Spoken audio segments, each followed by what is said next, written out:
नमस्कार दोस्तों, आज हम एनसीईआरटी क्लास 8 की हिस्ट्री का चैप्टर 5 पढ़ेंगे। हमने इसका कुछ चैप्टर पढ़ चुके थे, कुछ नेटवर्क प्रॉब्लम की वजह से हमारा चैप्टर बीच में ही छूट गया था दोस्तों। तो चलो दोस्तों, बिना समय गवाए आगे चैप्टर शुरू करते हैं। यहाँ तक पढ़ लिया था हमने, अब यहाँ शुरू करते हैं। इस दौरान बहुत सारे महत्वपूर्ण नेता सामने आए। उदाहरण के लिए फैजाबाद के मौलवी अहमदुल्ला शाह ने भविष्यवाणी कर दी कि अंग्रेजों का शासन जल्दी ही खत्म हो जाएगा। वे समझ चुके थे कि जनता क्या चाहती है। इसी आधार पर उन्होंने अपने समर्थकों की एक विशाल संख्या जुटा ली। अपने समर्थकों के साथ वे भी अंग्रेजों से लड़ने लखनऊ जा पहुंचे। दिल्ली में अंग्रेजों का सफाया करने के लिए बहुत सारे गाजी यानी धर्मयोद्धा इकट्ठा हो गए थे। बरेली के सिपाही बख्त खान ने लड़ाकों की एक विशाल टुकड़ी के साथ दिल्ली की ओर कूच कर दिया। वह इस बगावत में एक मुख्य व्यक्ति साबित हुए। बिहार के पुराने जमींदार कुंवर सिंह ने भी विद्रोही सिपाहियों का साथ दिया और महीनों तक अंग्रेजों से लड़ाई लड़ी। तमाम इलाकों के नेता और लड़ाके इस युद्ध में हिस्सा ले रहे थे। ये देखो चित्र 9 रानी लक्ष्मीबाई, चित्र 10 वीर कुंवर सिंह, चित्र 11 देखते हैं। ब्रिटिश टुकड़ियां विद्रोहियों पर हमला करती है जिन्होंने दिल्ली के लाल किले दाएं तथा सलीमगढ़ किले बाएं पर कब्जा किया हुआ था।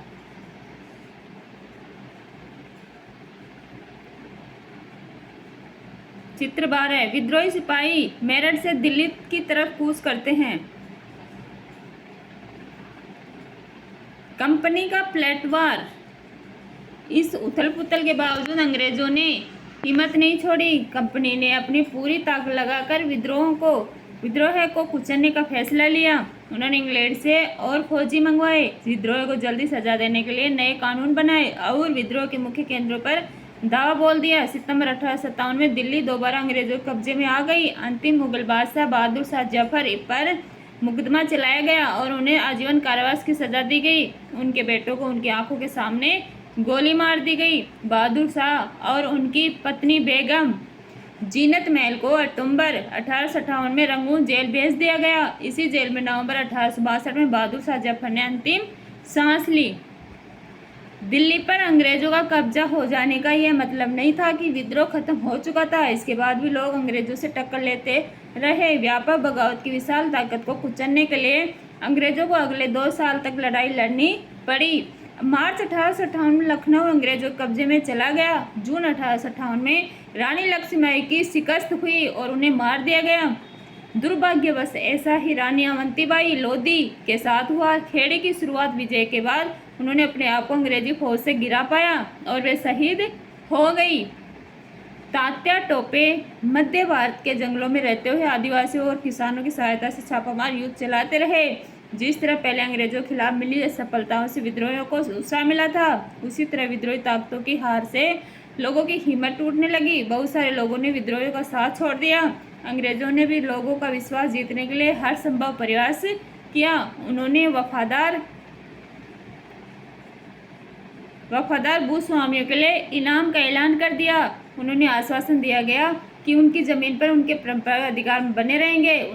जिन्होंने विद्रोह किया था उनसे कहा गया कि अगर वे अंग्रेजों के सामने समर्पण कर देते हैं और अगर उन्होंने किसी की अंग्रेज की हत्या नहीं की तो वे सुरक्षित रहेंगे और जमीन पर उनके अधिकार और दावेदारी बनी रहेगी। इसके बावजूद सैकड़ों सिपाहियों, विद्रोहियों, नवाबों और राजाओं पर मुकदमे चलाए गए और उन्हें फांसी पर लटका दिया गया।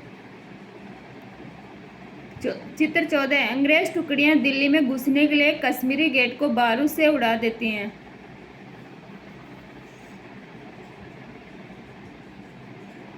चित्र 15 अंग्रेज टुकड़ियां कानपुर के पास विद्रोहियों को पकड़ लेती हैं। देखो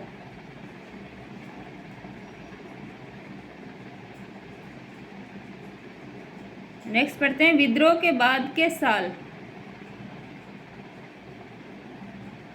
अंग्रेजों ने 1859 के आखिर तक देश पर दोबारा नियंत्रण पा लिया था, लेकिन अब वे पहले वाली नीतियों के सारे शासन नहीं चला सकते थे। अंग्रेजों ने जो अहम बदलाव किए वे निम्नलिखित हैं। फर्स्ट है ब्रिटिश संसद ने 1858 में एक नया कानून पारित किया और ईस्ट इंडिया कंपनी के सारे अधिकार ब्रिटिश साम्राज्य के हाथ में सौंप दिए ताकि भारतीय मामलों को ज़्यादा बेहतर ढंग से संभाला जा सके। ब्रिटिश मंत्रिमंडल के एक सदस्य को भारत मंत्री के रूप में नियुक्त किया गया। उसे भारत के शासन से संबंधित मामलों को संभालने का जिम्मा सौंपा गया। उसे सलाह देने के लिए एक परिषद का गठन किया गया जिसे इंडिया काउंसिल कहा जाता था। भारत के गवर्नर जनरल को वायसराय का ओहदा दिया गया। इस प्रकार उसे इंग्लैंड के राजा रानी का निजी प्रतिनिधि घोषित कर दिया गया। फलस्वरूप अंग्रेज सरकार ने भारत के शासन की जिम्मेदारी सीधे अपने हाथों में ले ली।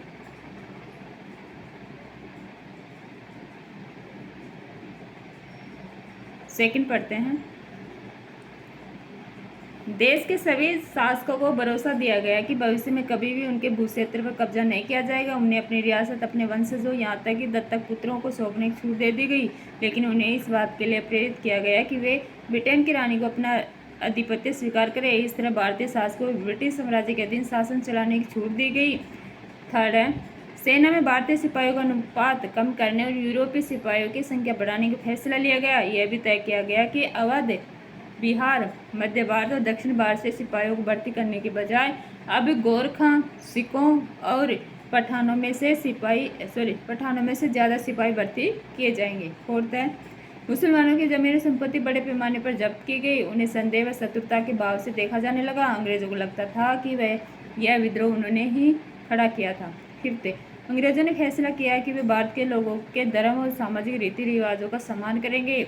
सिक्स्थ, भूस्वामी जमींदारों की रक्षा करने तथा जमीन पर उनके अधिकारों को स्थायित्व देने के लिए नीतियां बनाई गई। इस प्रकार 1857 के बाद इतिहास का एक नया चरण शुरू हुआ। चित्र 16 देखते हैं। उत्तरी भारत में विद्रोह के कुछ प्रमुख केंद्र। जो रेड कलर है वो विद्रोह के मुख्य केंद्र है और ब्लैक कलर है विद्रोह के अन्य केंद्र है। जो रेड है जैसे मेरठ हो गया, दिल्ली हो गया, बरेली हो गया, फैजाबाद हो गया, लखनऊ हो गया, कानपुर हो गया, झांसी हो गया, ये मुख्य केंद्र है। और अन्य केंद्र हैं जैसे सहारनपुर, फिलौर, रोहतक, बुलंदशहर, अलीगढ़, फतेहगढ़, सीतापुर, बहराइच, गोंडा, ठीक है, मैनपुरी, नसीराबाद, प्रतापगढ़, जौनपुर, आजमगढ़, बनारस, ऐसे अन्यत्र हैं। ठीक है।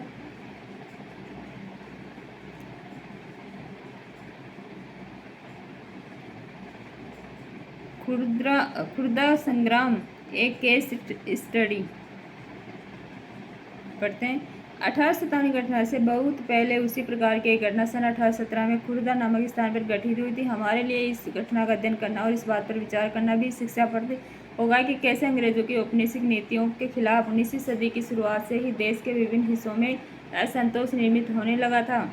खुर्दा, जो कि ओडिशा के दक्षिण पूर्वी भाग में स्थित एक छोटा राज्य था, वह 19वीं शताब्दी की शुरुआत में 105 गढ़ों, जिनमें 60 बड़े और 1109 छोटे गांव सम्मिलित थे, एक जनबहुल उपजाऊ क्षेत्र था। इसके शासक राजा वीर किशोर देव को स्व अधिकृत 4 परगनों को तथा जगन्नाथ मंदिर के संचालन अधिकार समेत 14 गढ़ जातों के प्रशासनिक उत्तरदायित्व को पूर्व में दबाव में आकर मराठाओं को सौंप देना पड़ा था। उनके पुत्र तथा उत्तराधिकारी मुकुंद देव द्वितीय इस दुर्दशा से विचलित थे। अतः अंग्रेजों और मराठों के बीच जारी संघर्ष में अपने लिए एक मौका देखते हुए उन्होंने अपने खोए हुए क्षेत्रों तथा जगन्नाथ मंदिर की देखरेख से संबंधित अधिकारों की पुनः प्राप्ति हेतु अंग्रेजों के साथ सलाह मशवरा शुरू कर दिया था। परंतु 1830 में ओडिशा को अपने कब्जे में लेने के बाद अंग्रेजों ने उन्हें इन दोनों मुद्दों में से किसी पर भी सकारात्मक कार्रवाई करने की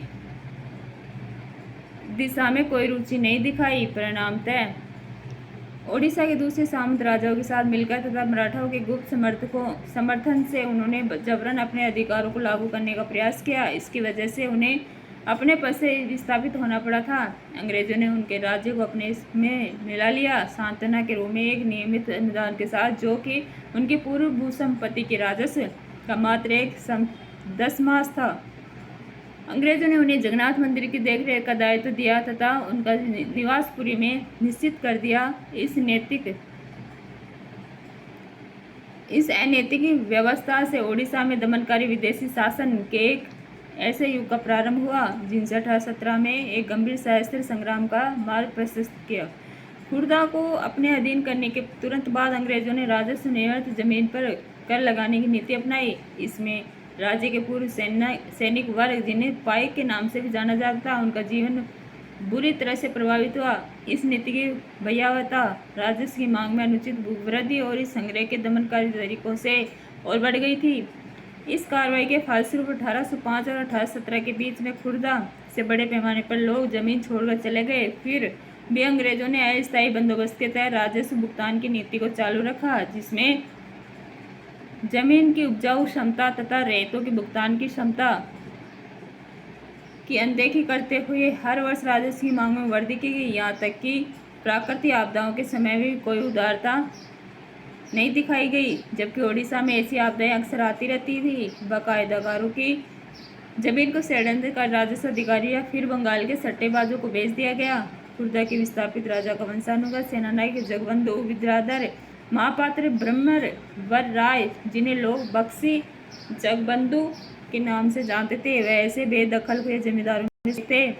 व्यावहारिक रूप से वे एक भिखारी बन गए थे। अपने तथा अपने जैसे जमीन से बेदखल हुए लोगों की ओर से संघर्ष करने का निश्चय करने से पूर्व प्राय 2 साल तक उन्होंने खुर्दा के लोगों के स्वैच्छिक दान से अपना गुजारा किया। बीते हुए वर्ष के साथ साथ जो तकलीफें इन शिकायतों के साथ जुड़ गई थी, वे थी अंग्रेजों द्वारा इस क्षेत्र में चांदी के सिक्कों का प्रचलन, इस नई मुद्रा में राजस्व के भुगतान पर जोर देना, खाद्य सामग्री की कीमतों में अभूतपूर्व वृद्धि तथा नमक की आपूर्ति में कमी की, जो कि कंपनी के एकाधिकार नीति के चलते लगभग दुर्लभ हो गया था और जिसके कारण ओडिशा के पारंपरिक रूप से नमक बनाने वाले इस काम से वंचित हो गए थे। स्थानीय जमींदारियों की कलकत्ता में नीलामी, जिसके कारण ओडिशा में बंगाल के अनुपस्थित जमींदारों का आगमन हुआ। इसके अतिरिक्त असंवेदनशील तथा भ्रष्ट पुलिस प्रशासनिक व्यवस्था ने भी स्थिति को और दुष्कर बना दिया, जिसके चलते होने वाले सशस्त्र संग्राम ने और भयावह आकार धारण कर लिया। 29 मार्च 1817 को इस संग्राम की शुरुआत तब हो गई जब पाइकों ने बानपुर में स्थित पुलिस चौकी और अन्य सरकारी संस्थानों पर हमला कर दिया और 100 से अधिक लोगों की हत्या करने के साथ साथ सरकारी खजाने में से एक बड़ी रकम लेकर चले गए। शीघ्र ही खुर्दा केंद्र करते हुए इस घटना की लहर अलग अलग दिशाओं में फैल गई।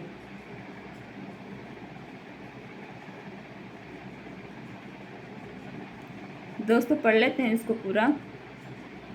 उत्साह से भरपूर जमींदार और रेत पाइकों के साथ मिल गए। जो उनके साथ नहीं मिले उन्हें प्रताड़ित किया गया। एक कर मत दो अभियान भी शुरू किया गया। अंग्रेजों ने पाइकों को उनके जमे हुए स्थान से हटाने की कोशिश की, परंतु असफल रहे।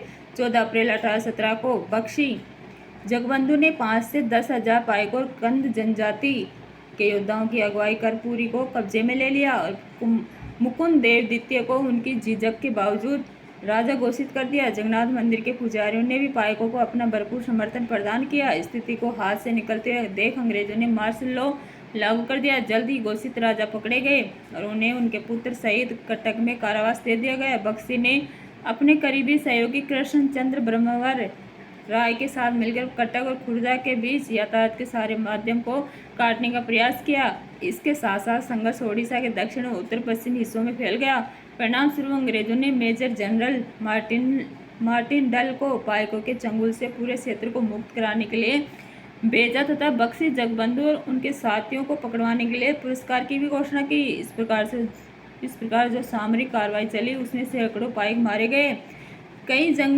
घने जंगलों में चले गए और अन्य सामूहिक क्षमा योजना के तहत अपने घरों में लौट गए। इस तरह से अंग्रेजों ने मई 1817 तक खुर्दा के संग्राम को लगभग काबू में कर लिया, परंतु खुर्दा के बाहरी क्षेत्रों में बख्शी जगबंधु ने कुजंग के राजा जैसे सहयोगी की मदद से और पाइकों के उनके प्रति अटूट निष्ठा के कारण इस संघर्ष को मई 1825 तक जारी रखा, जब उन्होंने अंग्रेजों के सामने आत्मसमर्पण कर दिया। तो इसके उपरांत अंग्रेजों ने खुर्दा के लोगों के प्रति अपनी ओर से दयालु, अनुग्रहित और सहनशीलता की नीति अपनाई। पुलिस और न्यायिक व्यवस्था के आवश्यक सुधार किया। नमक की कीमतों में कमी की गई। जिन राजस्व अधिकारियों को भ्रष्ट पाया गया उन्हें कार्य से निष्कासित कर दिया और बेदखल जमींदारों को अपनी जमीन लौटा दी गई। दिवंगत खुर्दा के राजा के पुत्र रामचंद्र देव तृतीय को स्वतंत्र कर पूरी जाने दिया गया और 26,000 रुपये के अनुदान के साथ उन्हें जगन्नाथ मंदिर की देखरेख का दायित्व भी सौंपा गया। संक्षेप में यह ओडिशा में अंग्रेजों के विरुद्ध पहला लोकप्रिय सशस्त्र संघर्ष था। जिसका उस क्षेत्र में ब्रिटिश शासन पर दूरगामी प्रभाव पड़ा, अतः इसे मात्र पाइक विद्रोह कहना इसे कमतर कर आंकना होगा। चित्र 11 देखो, ताइपिंग की सेना अपने नेता से मिलते हुए। परम शांति के एक स्वर्गीय साम्राज्य की खातिर। जब 1857 में भारत में विद्रोह फैला, उसी समय चीन के दक्षिणी भागों में भी एक विशाल जन विद्रोह पैदा हो रहा था। यह विद्रोह 1850 शुरू हुआ और 1860 के मध्य में जाकर खत्म हुआ। हांग जिकुआंग के नेतृत्व में हजारों मेहनतकश गरीब लोगों ने परम शांति के स्वर्गीय साम्राज्य की स्थापना के लिए लड़ाई लड़ी। इस विद्रोह को ताइपिंग विद्रोह के नाम से भी जाना जाता है। हांग जिकुआंग ने धर्मांतरण करके ईसाई धर्म अपना लिया था और वह कन्फ्यूशियसवाद और बौद्ध आदि परंपरा चीनी धर्मों के खिलाफ थे। ताइपिंग के विद्रोही एक ऐसे साम्राज्य की स्थापना करना चाहते थे जहाँ ईसाई धर्म को माना जाएगा।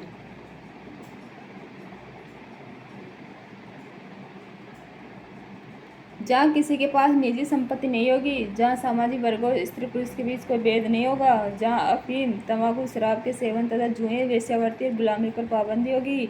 चीन में तैनात अंग्रेज फ्रांसीसी सेनाओं ने ताइपिंग विद्रोह को दबाने के लिए किंग साम्राज्य के बादशाह को काफ़ी मदद दी। तो दोस्तों अपना चैप्टर कंप्लीट होता है। अब क्वेश्चन आंसर देखते हैं। पहला क्वेश्चन अपना, झांसी की रानी लक्ष्मीबाई की अंग्रेजों से ऐसी क्या मांग थी जिसे अंग्रेजों ने ठुकरा दिया? झांसी की रानी लक्ष्मीबाई ने अंग्रेजों से मांग की थी कंपनी उसके पति की मृत्यु के बाद उनके गोद लिए हुए बेटे को राजा मान ले। रानी की इस मांग को अंग्रेजों ने ठुकरा दिया। नेक्स्ट है, ईसाई धर्म अपनाने वालों के हितों की रक्षा के लिए अंग्रेजों ने क्या किया?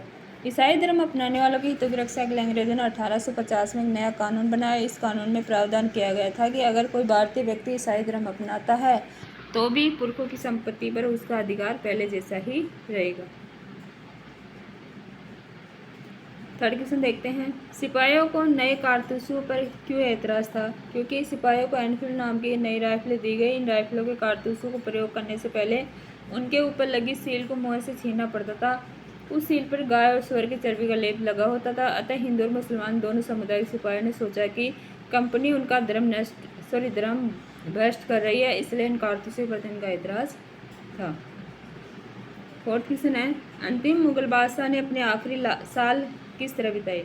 सितंबर 1857 में कंपनी की सेनाओं ने अंतिम मुगल बादशाह बहादुर शाह जफर को बंदी बना लिया। उन पर मुकदमा चलाया गया और उन्हें आजीवन कारावास की सजा सुनाई गई। अक्टूबर 1858 में उन्हें रंगून भेज दिया गया। इसी जेल में नवंबर 1862 में उनकी मृत्यु हो गई। ठीक है, नेक्स्ट देखते हैं अपना, आइए विचार करें। फिफ्थ क्वेश्चन देखते हैं, मई 1857 से पहले भारत में अपनी स्थिति को लेकर अंग्रेज शासकों के आत्मविश्वास के क्या कारण थे? उनके अनेक कारण, जैसे 18वीं सदी के मध्य से ही राजाओं और नवाबों की शक्तियाँ छीनने लगी थी। उनकी सत्ता और सम्मान दोनों समाप्त होते जा रहे थे। अनेक दरबारों में रेजिडेंट तैनात कर दिए गए। स्थानीय शासकों की स्वतंत्रता घटती जा रही थी। उनकी सेनाओं को नष्ट कर दिया गया था। उनके राजस्व वसूल के हक व क्षेत्र एक एक करके छीन लिए गए। अनेक स्थानीय शासकों ने स्वयं के हितों की रक्षा के लिए कंपनी के साथ वार्तालाप भी किया। उदाहरण के लिए झांसी की रानी लक्ष्मीबाई चाहती थी कंपनी उनके पति की मृत्यु के पश्चात उनके दत्तक पुत्र को राजा मान ले। अपनी श्रेष्ठता और सैनिक ताकत के नशे में चूर कंपनी ने इस निवेदन को ठुकरा दिया। ठीक है,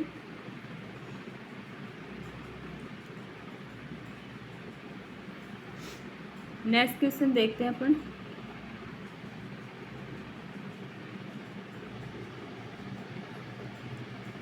सिक्स क्वेश्चन है, बहादुर शाह जफर द्वारा विद्रोहियों को समर्थन देने से जनता और राज परिवारों पर क्या असर पड़ा?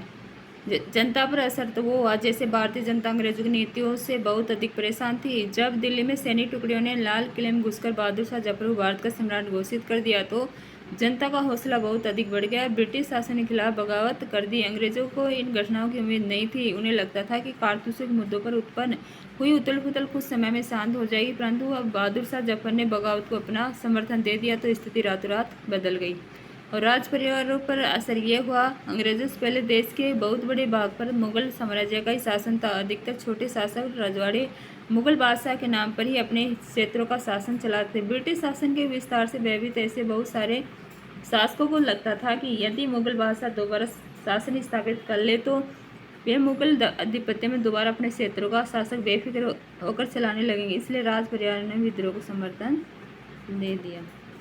ठीक है। 7वां क्वेश्चन है, अवध के बागी भूस्वामियों से समर्पण करवाने के लिए अंग्रेजों ने क्या किया। अवध के बागी भूस्वामी से समर्पण करवाने के लिए अंग्रेजों ने अपने प्रति वफादार रहने वाले भूस्वामियों के लिए अनेक इनामों की घोषणा कर दी। उन्हें आश्वासन दिया गया कि उनकी जमीन पर उनके परंपरागत अधिकार बने रहेंगे। जिन्होंने विद्रोह किया था उनसे कहा गया यदि वे अंग्रेजों के सामने समर्पण कर देते हैं और यदि उन्होंने किसी अंग्रेज की हत्या नहीं की तो वे सुरक्षित रहेंगे और जमीन पर उनके अधिकार और दावेदारी बनी रहेगी। परंतु इसके बावजूद भी कुछ भूस्वामियों पर मुकदमे चलाए गए। ठीक है। नेक्स्ट देखते हैं। 8वां क्वेश्चन है, 1857 की बगावत के फलस्वरूप अंग्रेजों ने अपनी नीतियाँ किस तरह बदली। भारत में कंपनी के शासन की समाप्ति। ब्रिटिश संसद ने 1858 में एक नया कानून पारित किया और ईस्ट इंडिया कंपनी के सारे अधिकार ब्रिटिश साम्राज्य के हाथ में सौंप दिए गए ताकि भारतीय मामलों को अधिक अच्छे तरीके से संभाला जा सके। ब्रिटिश मंत्रिमंडल के सदस्य को भारत मंत्री के रूप में नियुक्त किया गया। उससे भारत के शासन से संबंधित मामलों को संभालने की जिम्मेदारी सौंपी गई। उसे सलाह देने के लिए एक परिषद का गठन किया गया जिसे इंडिया काउंसिल था। भारत के गवर्नर जनरल को वायसराय का पद दिया गया। इस प्रकार उसे इंग्लैंड के राजा रानी का निजी प्रतिनिधि घोषित कर दिया गया। इसके परिणाम स्वरूप अंग्रेज सरकार ने भारत के शासन की जिम्मेदारी स्वयं ले ली। ठीक है। और इसी तरह देशी रियासतों की प्रतिनिधि में बदलाव किया। ठीक है। तो चलो दोस्तों, और इसी तरह जैसे सेना के ढांचे में परिवर्तन किया उन्होंने, मुसलमानों के प्रति दृष्टिकोण में भी परिवर्तन किया। इस तरह देख सकते हैं कि अंग्रेज़ों ने अपनी नीतियाँ बदली। तो चलो दोस्तों, अपना चैप्टर क्वेश्चन आंसर कंप्लीट हुए। नेक्स्ट चैप्टर में हाँ चित्र 17 और देख लेते हैं क्या है। लखनऊ रेजिडेंसी के खंडहर जून 1857 विद्रोही टुकड़ियों ने रेजिडेंसी को कब्जे में ले लिया। बहुत सारी अंग्रेज औरतों मर्दों बच्चों ने रेजिडेंसी की इमारतों में पनाह ली हुई थी। विद्रोहियों ने इस पूरे परिसर को घेरकर उन पर गोलों से हमला किया। इसी तरह के गोले से अवध के चीफ कमिश्नर हेनरी लॉरेंस की भी मौत हो गई थी। हेनरी लॉरेंस जिस कमरे में मरे वह इस चित्र में दिखाई दे रहा है। और गौर से देखें कि इमारतों पर बीते दौर के निशान किस तरह बचे रह जाते हैं। तो चलो दोस्तों, नेक्स्ट चैप्टर में जल्दी मिलते हैं। Thank you.